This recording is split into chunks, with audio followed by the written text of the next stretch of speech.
A solemn walk of surrender. Congolese soldiers laying down arms in a city now captured by the rebels they were trained to fight. We're trying to see as much as we can while seeking shelter. There's ongoing fighting in the streets as M23 cleans it block by block, trying to cement their control. And in the distance on the road, you can see uniforms laid out on the road in surrender, not just by Congolese forces, but also the hundreds of foreign mercenaries fighting alongside them.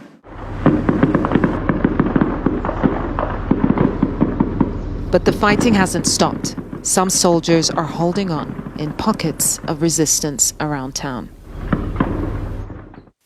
Many aren't banking on their success, fleeing across Lake Kivu and on foot to safety.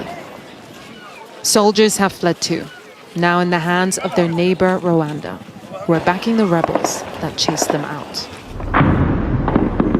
There's heavy shelling on DRC's border, with mortars and artillery coming in from the Rwandan side.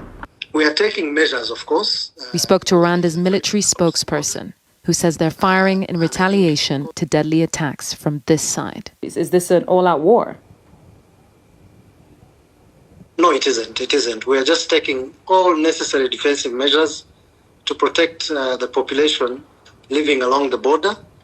And we will continue to play our role, our primary role, of protecting the territorial integrity of Rwanda.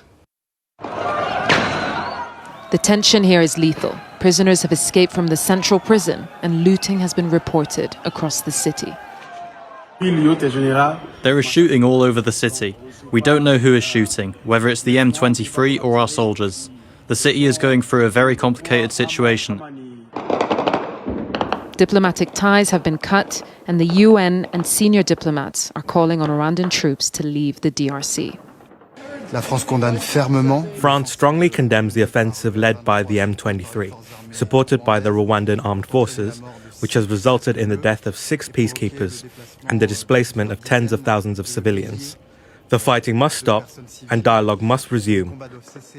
Fatigues on the ground in Goma mark a fallen city with an uncertain future. Yusrel Bagher, Sky News, Goma.